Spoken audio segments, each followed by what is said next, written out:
يا من صليت بكل الأنبياء، يا من في قلبك رحمة للناس، يا من ألفت قلوبا بالإسلام، يا حبيبي يا شافعي يا رسول الله، بأمي وأبي فديتك سيدي، صلاة وسلام عليك يا نبي. حبيبي يا محمد أتيت بالسلام والهدى محمد. நிகரற்ற அன்புடையோன் எல்லாம் வல்ல அல்லாஹுவின் திருப்பெயரால் துவக்கம். அல்லாஹுவை பயந்து நடந்து கொள்ளும்படி, வாழ்வின் எல்லா நிலைகளிலும் தக்குவாவுடைய வாழ்க்கையை மேற்கொள்ளும்படி முதலாக எனக்கும் உங்களுக்கும் உபதேசம் செய்து கொள்கிறேன். ரப்புல் ஆலமீன் புனிதமான இந்த ரமதானுடைய மாதத்தில் அவனால் ஒப்புக்கொள்ளப்பட்ட அவனது ரிவாவை பெற்ற பாக்கியவான்கள் கூட்டத்தில் நம்மையும் நம்மை சார்ந்தவர்களையும் சேர்த்து அருள் புரிவானார். அவனால் நிராகரிக்கப்பட்ட அபாக்கியவான்கள் கூட்டத்தில் அல்லாஹ் நம்மை சேர்க்காதிருப்பானார். அல்ஹம்துலில்லாஹ். பூமா நபி ஸல்லல்லாஹு அலைஹி வஸல்லம் அவர்களுக்கு நிறைய பெயர்கள் உண்டு. அந்த பெயரில் பெரும் புகழை தந்த பெயர், பிரபல்யமான பெயர் எது? முஹம்மது ரசூலுல்லாஹ் ஸல்லல்லாஹு அலைஹி வஸல்லம். அந்த பெயரு மகத்துவமிக்கது, மாண்புமிக்கது, பரக்கத்திற்குரியது. ஆனால் அந்த பெயரை சொல்லி அல்லாஹ் பெருமானாரை அழைத்ததில்லை, யா முஹம்மது என்று கூப்பிட்டதில்லை. ஆனால் குர்ஆன் ஷரீஃபில் முஹம்மது ஸல்லல்லாஹு அலைஹி வஸல்லம் அவங்களுடைய பெயரை 4 இடத்திலே அல்லாஹ் பயன்படுத்தியிருக்கிறார். பெயரையே சொல்லி அந்த வசனத்தில் அல்லாஹு அந்த புனிதமான பெயரை அதிலே பதிவு செய்திருக்கிறார். அந்த 4 இடம் எது என்பதை பற்றி பேசிக்கொண்டிருக்கிறோம். முஹம்மது என்ப திருநாமம் என்பது சாதாரணமான ஒரு பெயர் அல்ல, மகத்துவமிக்கது என்று நாம் சொன்னோம். ஏனென்று சொன்னால் ரப்புல் ஆலமீன் அந்த பெயரை எப்படி பாதுகாத்தான் என்றால், அதை ஒரு புனிதமானதாக அதை ஆக்கினான் என்றால், இந்த உலகத்தில் யாரும் பெருமானார் ஸல்லல்லாஹு அலைஹி வஸல்லம் அவர்களை பழிக்கவோ இழித்தோ தாக்கியோ பேச முடியாத அளவுக்கு, பேரை சொல்லி தாக்க முடியாத அளவிற்கு மிகச்சிறப்பான ஒரு பெயராக அதை அமைத்தான். ஏன்னா முஹம்மத் என்று சொன்னாலே புகழப்பட்டவர், புகழுக்குரியவர் என்று அர்த்தம். இப்படி பெருமானார் ஸல்லல்லாஹு அலைஹி வஸல்லம் அவர்களை நீங்க தாக்கணும், அவர்களை குறைச்சி பேசணும், விமர்சனம் செய்யணும், குறை சொல்லணும் அப்படின்னா, முஹம்மது என்ற பெயரை சொல்லி நீங்க குறை சொன்னீங்கன்னா அது பொய் என்று உங்களுடைய சொல்லே காட்டி கொடுத்து விடும். ஏன்னா முஹம்மதுனாலே நீங்க புகழ்ந்துட்டீங்க. பெருமானார் ஸல்லல்லாஹு அலைஹி வஸல்லம் அவர்களை எப்போ அந்த முஹம்மதுங்கிற திருநாமத்தை சொன்னீங்களோ அப்பவுமே நீங்க அவங்கள என்ன செய்தீங்க? புகழ்ந்துட்டீங்க.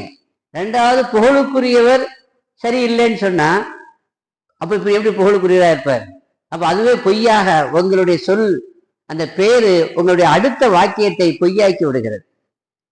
எனவேதான் மக்கத்து மக்கள், அந்த குறைஷிகள் பூமா நபி ஸல்லல்லாஹு அலைஹி வஸல்லம் அவர்களை முஹம்மதுங்கிற பேரை சொல்லி கூப்பிடுறத ஜீரணிக்க முடியல. என்னதான் அவங்கள பத்தி விமர்சனம் பண்ணாலும், என்னதான் அவங்கள குறைத்து தாக்கி பேசினாலும் முஹம்மதுன்னு தான் சொல்றோம். முஹம்மது நாம எப்படி சொல்லிட்டோமோ அதுவே நம்ம அவங்கள புகழ்ந்துட்டோம் இல்லையா?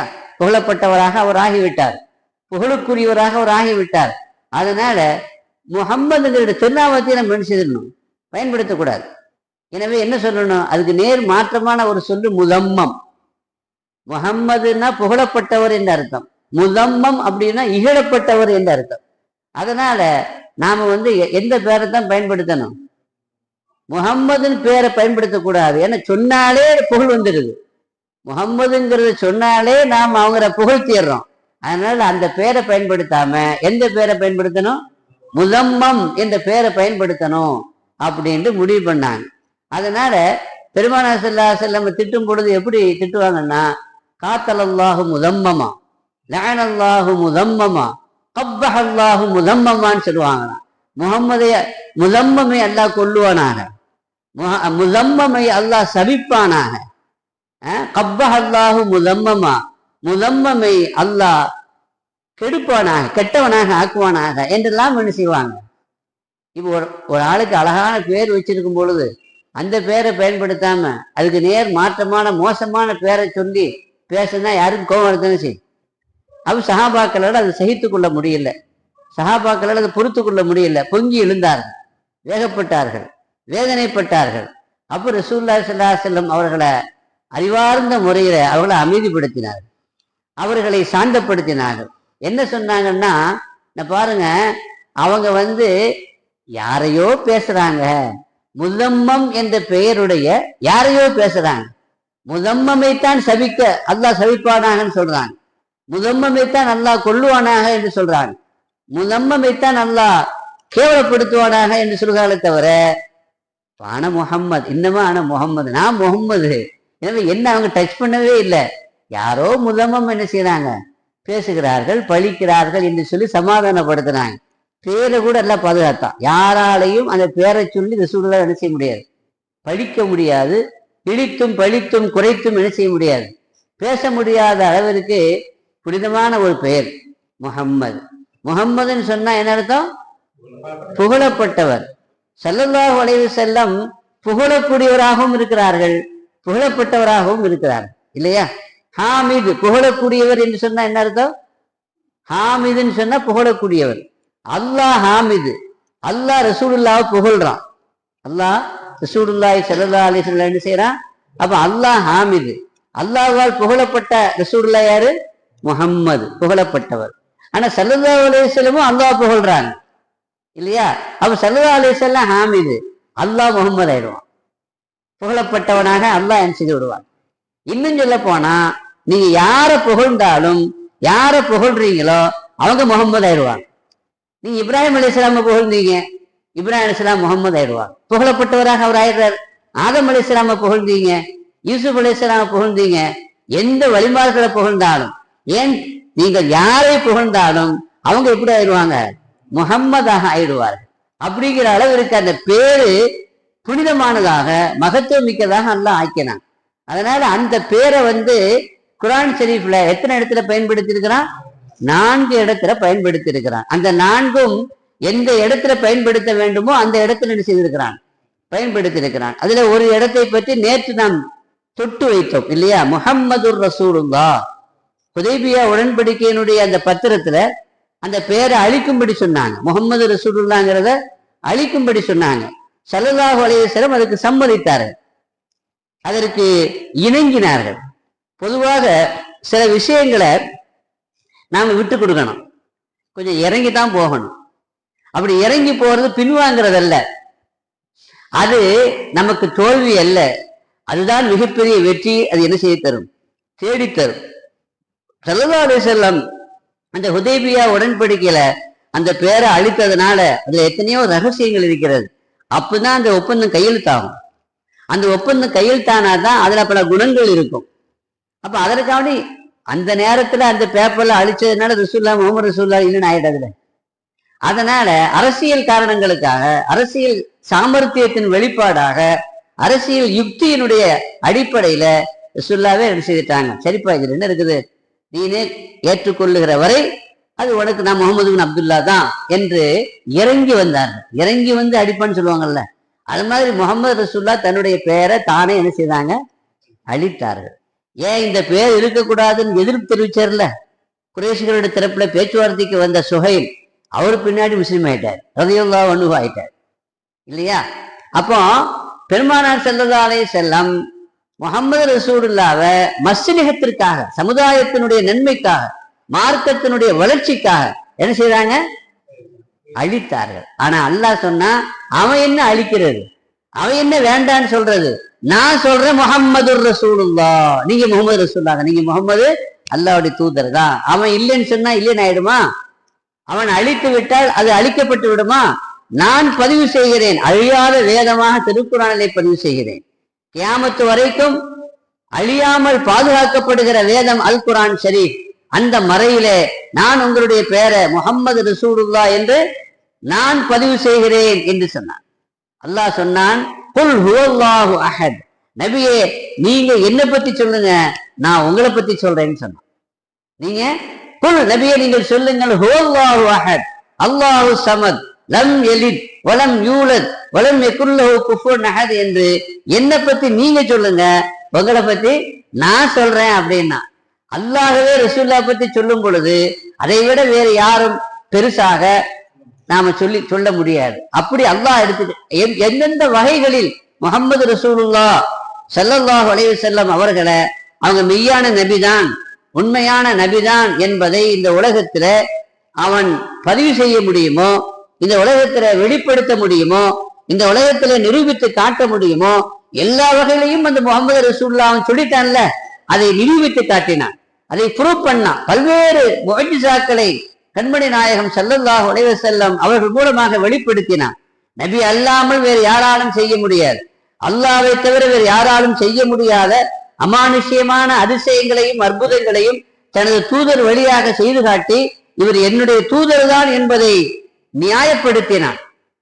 இன்று கூட ஓதப்பட்டது, இயக்கத்தரபத்தி சாஅத்து வன் ஷக்கல் கமர், கியாமத்து நாள் நெருங்கி விட்டது, சந்திரன் பிளந்து விட்டது என்று அல்லாஹ் சொன்னார். கண்மணி நாயகம் ஸல்லல்லாஹு அலைஹி வஸல்லம் இந்த உலகத்துல யாரும் காட்டாத ஒரு விஷயத்தை நிகழ்த்தினாங்க. என்ன நிகழ்த்தி காமிச்சாங்க? நீங்க அல்லாஹ்வுடைய நபி தானே, நீங்க அல்லாஹ்வுடைய ரசூல் தானே, அந்த வானத்துல இருக்கிற அந்த பூரண நிலாவை பிளந்து காட்டுங்கன்னு சொன்னான். அபூஜஹல் தான் என்ன செய்யலாம் சொன்னான். அவனால என்ன தைரியம்னா, இதெல்லாம் எப்படி செய்து காட்ட முடியும்? இந்த உலகத்துல ஏதோ மாயஜாலம் பண்றாரு, அவரு சில வித்தைகளை காட்டுறாரு, சில அதிசயங்களை நிகழ்த்துறாரு. ஆனா சந்திரன்ல இவர் கை என்ன செய்ய முடியாது, வைக்க முடியாது. எனவே சந்திரனை பிளந்து காட்டுங்க அப்படின்னு சொன்னா நம்புவியான்னு கேட்டாங்க. செய்து காமித்தால் நீ ஏற்றுக்கொள்வாயா? நீ செய்து காமிங்க, அப்புறம் பார்த்துக்கலான்னு சொன்னான். அப்போ கண்மணி நாயகம் ஸல்லல்லாஹு அலைஹி வஸல்லம் அந்த சந்திரன் பூரண நிலா 14ஆம் இரவு பூரண நிலா முழுமையாக ஒளி வீசி கொண்டிருக்கிற அந்த நிலாவை பார்த்து கை காட்டினாங்க.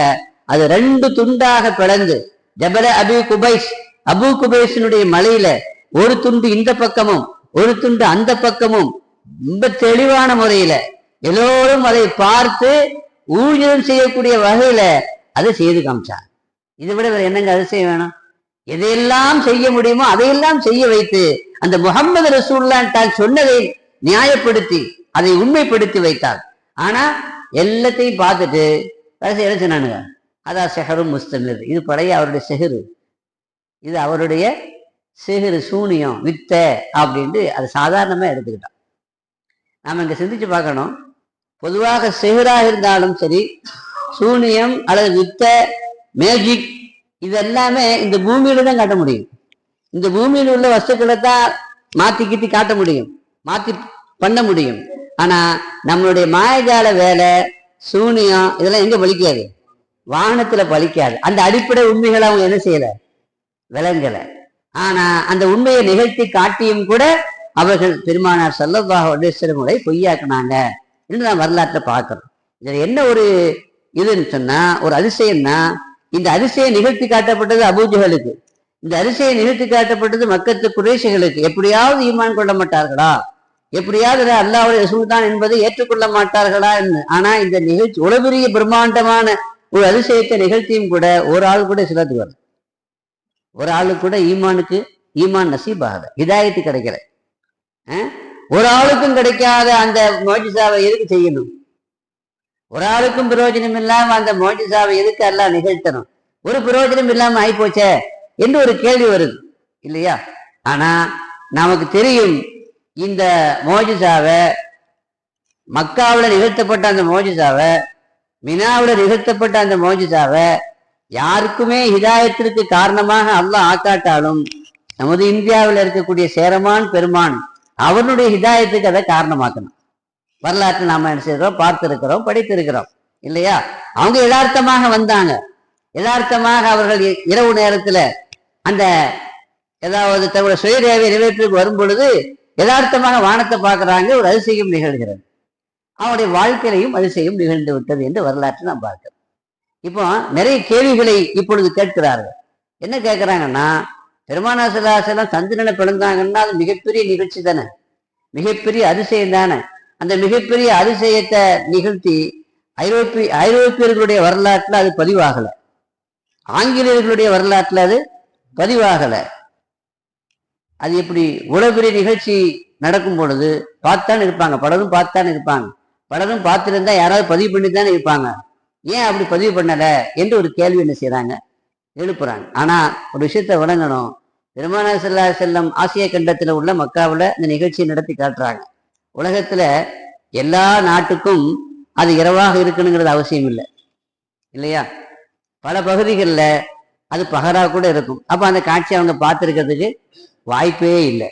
ரெண்டாவது, எந்த பகுதியில இரவாக இருக்குதோ அவங்க கூட அறிவிப்புல கரெக்டான நேரத்துல சந்திர கிரகணம் ஏற்படுது, சூரிய கிரகணம் ஏற்பட போகுது, வானத்துல என்னென்ன அதிசயங்கள் நிகழப்போகுதுன்னு சொல்லி முன்னறிவிப்பு செய்யறான்.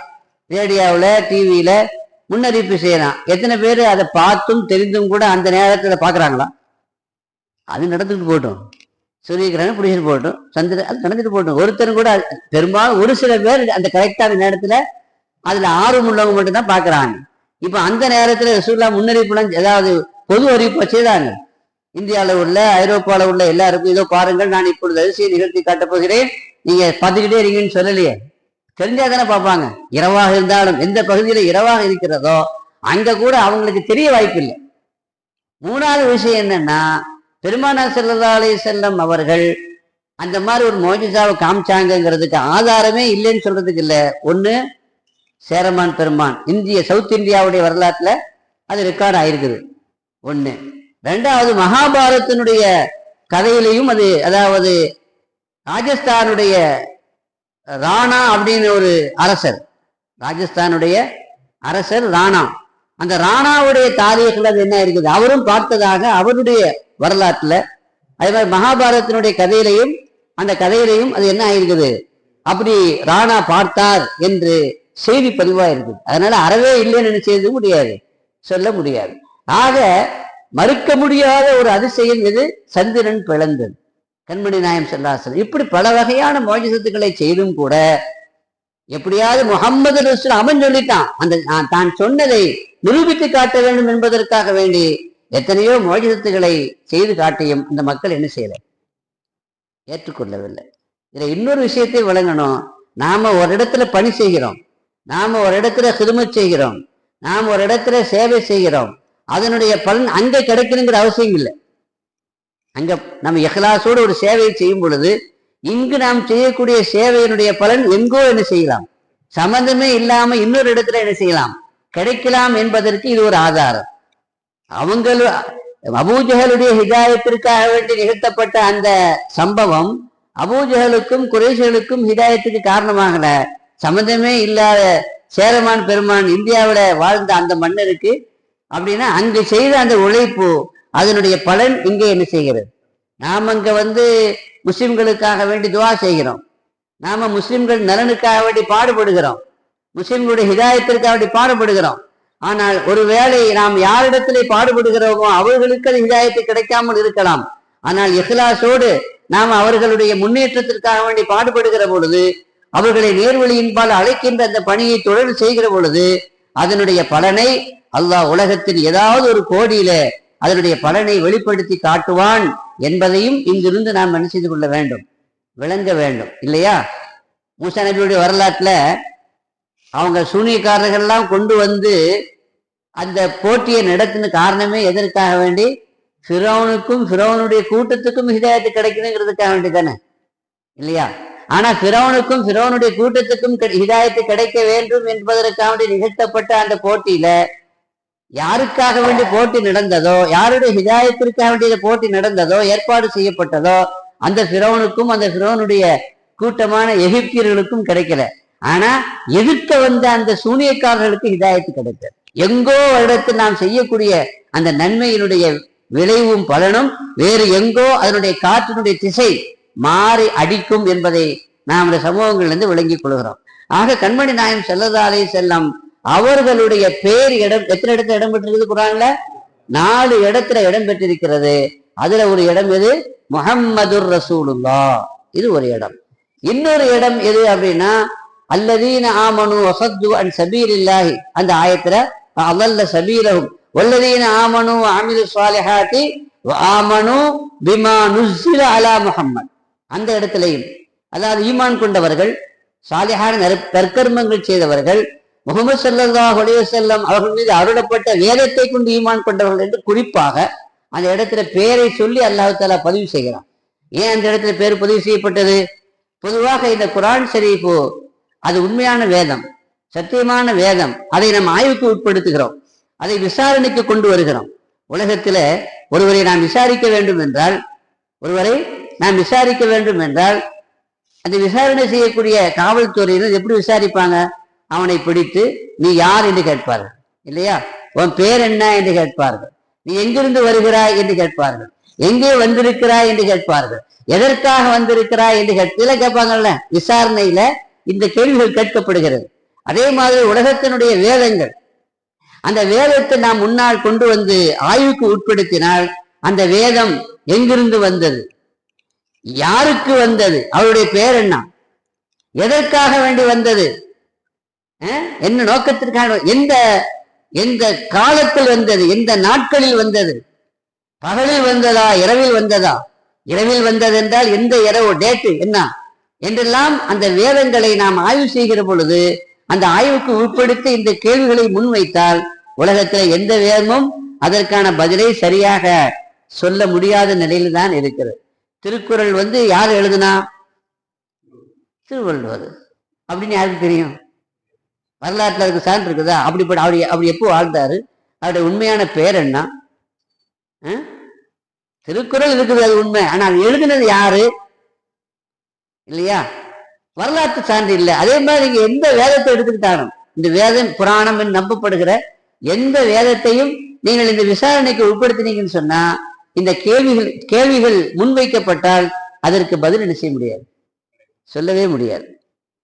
அதாவது விவேகானந்தர்கிட்ட கேட்டாங்க, இந்து மதத்தினுடைய பிரச்சாரத்திற்காண்டி அவர் சிகாகோ போனார் அமெரிக்காவில் இல்லையா? அமெரிக்காவில் போய் இந்து மதத்தினுடைய ஆன்மீக ரகசியங்களை தத்துவங்களை எல்லாம் சொல்லி பிரச்சாரம் பண்ணார். அவரிடத்துல அதாவது ஒரு இடத்துல கேட்டாங்க அவர்கிட்ட, அதாவது வரலாற்று இந்து மதத்துல, அப்ப அவர் சொன்னாரு, இந்து மதத்தினுடைய பெருமை என்பது புராணங்களை சொல்லி புரிய வைக்க வேண்டிய, பெருமைப்படுத்த வேண்டிய அவசியம் இல்லை அப்படின்னு. இந்து மதத்துல என்னன்னா புராணம் இருக்குல்ல, ராமாயணம் இருக்குது, அதே மாதிரி மகாபாரதம் இருக்குது. இதை சொல்லித்தான் இந்து மதத்தினுடைய தத்துவத்தையும் பெருமையும் நிலைநாட்டணுங்கிற அவசியம் இல்லை. இந்த புராணங்களை நம்பி இந்து மதம் இல்லை என்று சொன்னார். ஒன்று, இந்து மதத்தினுடைய தத்துவமே வேற என்று சொன்னார். அப்ப அவரிடத்துல இது ஆதாரமாக, இது ஒரு கதை இல்லையா, இது ஒரு இலக்கியம். இது ராமாயணமும் மகாபாரதமும் ஒரு புனைக்கதைத்தானே தவிர வரலாறு உண்மையில நடந்ததற்கான எந்த சான்றும் இல்லைங்கிறத அவரு உள்வைத்துத்தான் சொல்றாரு. ரெண்டாவது கேட்டாங்க, இந்து மதத்துல இருக்கக்கூடிய அந்த ராமரோ அல்லது கிருஷ்ணர்லாம் சொல்றாங்கல்ல, இவங்கெல்லாம் வரலாற்று புருஷர்களா, வரலாற்று நாயகர்களா, வாழ்ந்திருக்கிறாங்களா இவங்கெல்லாம் என்று ஒரு கேள்வி கேட்கப்படுது. ஆனா அதுக்கு மறைமுகமாக அவர் பதில் சொல்லி ஒரு செய்தியை சொல்றாரு. வரலாற்று நாயகர்கள் என்று பார்த்தால் மத தலைவர்களில், மதத்திலே தலைவர்களாக போற்றப்படுபவர்களில் வரலாற்று புருஷர்கள், வரலாற்று நாயகர்கள் என்று பார்த்தா 2 பேர் தாங்கிறார். அவர் இந்து மதத்தினுடைய பெருமைகளை சொன்னவர் தான், இந்து மதத்தை சார்ந்தவர் தான். அவர் சொல்றாரு, இந்தியாவில் இந்து மதத்தோடு சம்பந்தப்பட்டவர்கள், மதத்தோடு தொடர்புடையவர்கள், மதத்தினுடைய தலைவர்களில வரலாற்று நாயகர்கள் யார் தான்? 2 பேர் மட்டும்தான். ஒன்னு புத்தன், இன்னொன்னு முகமது நபின்னு சொன்னார் ஸல்லல்லாஹு அலைஹி வஸல்லம். மற்ற எல்லாருமே காவியங்கள்ல வரக்கூடிய காவிய புருஷர்கள் தானே தவிர உண்மையான வரலாற்று நாயகர்கள் அல்ல என்பதை சொன்னார். அப்போ மதத்தினுடைய கீதா இருக்குது, கீதாவை சொன்னது யாரு? கிருஷ்ணன் இல்லையா? அந்த கீதா அதை சொன்ன அந்த கிருஷ்ண கடவுள் அவரே ஒரு காவிய புருஷன் தான் சொல்றாரு. யாரு அவரே? யார் சொல்றார்? அப்போ ஒன்னாவது எந்த ஒரு வேதமாக இருந்தாலும் இந்த கேள்விகள் முன்வைக்கப்படுகிற பொழுது சரியான தெளிவான பதிலை சொல்லுகிறதா என்று ஒரு கேள்வி. ஆனால் திருக்குறானை நீங்கள் ஆய்வுக்கு உட்படுத்தி முன்னால் கொண்டு வந்து வைக்கப்பட்டு அதனிடத்திலே நீங்கள் கேளுங்கள், உன்னுடைய பேர் என்ன என்று கேட்டால், உன்னுடைய பேர் என்ன என்று கேட்டால் அது குரான் என்று சொல்லும். எத்தனையோ இடத்துல குரான்ல குரான் பேர் வந்திருக்கா இல்லையா? ஷஹர் ரமலான் அல்லது உன்சில ஃபீஹில் குரான், குர்ஆன் இறக்கப்பட்டது என்று அல்லாஹ் சொல்லுகிறான். இந்த வேதத்திற்கு பேர் என்னங்க? உலகத்துல இந்த மாதிரி ஏதாவது பதில் சொல்லக்கூடிய வேதம் இருக்கிறதா என்று நீங்களும் நானும் தேடி பார்க்க வேண்டும். இரண்டாவது, இது எந்த காலத்தில் இறங்கியது என்று கேட்கும் பொழுது ஷஹரு ரமலான் அல்லது ரமலான் மாதத்திலே இறங்கியது என்று அதற்கும் குர்ஆன் பதில் சொல்கிறது. பகலில் இறங்கியதா இரவிலே இறங்கியதா என்று கேள்வி கேட்டால் விசாரணைக்கு உட்படுத்தினால் இன்னா அன்ஸல்னாஹு ஃபீ லைலத்துல் கத்ர், லைலத்துல் கத்ர் இரவிலே தான் நாம் இறக்கினோம் என்று அதற்கும் அந்த கேள்விக்கும் பதில் சொல்கிறது. நீ யாரின் மீது இறக்கப்பட்டாய், யாருக்கு வந்தாய், அருளப்பட்டாய் என்று கேட்கிற பொழுது அந்த கேள்விக்கு பதில் சொன்ன அங்க அதுதான் பேரை சொன்னா ஆமனு பிமா நுஸ்ஸில அலா முஹம்மதின். வேறு எதையோ வஸ்ப சொன்னா, தன்மையை சொன்னா, ஒரு நபியின் மீது அருளப்பட்டது எந்த நபியான்னு கேட்பீங்க. ரசூலின் மீது அருளப்பட்டதுன்னு சொன்னால் எந்த ரசூல்னு கேட்பீங்களே. ஐயத்திற்கு இடம் இல்லாத வகையில அல்லாஹ் ஜல்லிஷானு தஆலா ஆமனு பிமா நுஸ்ஸில அலா முஹம்மதின், இது முஹம்மதின் மீது இறக்கப்பட்டது என்று தெளிவாக என்ன செய்கிறான். வஹுவல் ஹக்கு மிர் ரப்பிஹிம், ரப்பிடமிருந்து வந்த ஹக்கு சத்தியமானது என்று அல்லாஹ் பதிவு செய்கிறார். அதுக்கு பிறகு நீ எங்கிருந்து வந்தாய் என்று கேட்கிற பொழுது தன்சீலும் மின் ரப்பில் ஆலமீன், அகில உலகத்தை படைத்த ரப்புல் ஆலமீன் அவனிடமிருந்து வந்திருக்கிறேன் என்று அது பதில் சொல்கிறது.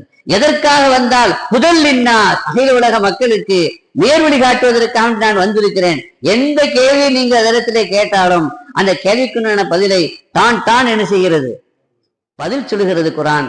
அந்த அளவிற்கு திராணி உள்ள ஒரு குர்ஆனை அல்லாஹ் நமக்கு தந்திருக்கிறார் இல்லையா? அப்படிப்பட்ட அந்த குர்ஆனுடைய அகமியத்தையும் அதனுடைய மகத்துவத்தையும் அது அருளப்பட்ட கண்மணி நாயகம் ஸல்லல்லாஹு அலைஹி வஸல்லம் அவர்களுடைய அருமையையும் பெருமையையும் நாம் புரிந்து விளங்கி நாம் இந்த உலகத்துல அவர்களை நாம் ஏற்றுக்கொண்டு அவர்கள் காட்டிய வழியில், குர்ஆன் காட்டுகிற வழியில், அந்த குர்ஆன் அருளப்பட்ட கண்மணி நாயகம் ஸல்லல்லாஹு அலைஹி வஸல்லம் அவர்களுடைய அந்த வழியில் நாம் நம்முடைய பயணத்தை ஆக்கி கொண்டால் நாம் எந்த உலகத்திலும் மறு உலகத்திலையும் வெற்றி பெறுவோம். அல்லாஹ் நமக்கு தௌஃபீக் செய்வானாக. இன்னும் 2 இடம் இருக்குல்ல, அது இன்ஷா அல்லாஹ் பிறகு பார்க்கலாம். வஆகிரு தஅவானா அனில் ஹம்துலில்லாஹி ரப்பில் ஆலமீன்.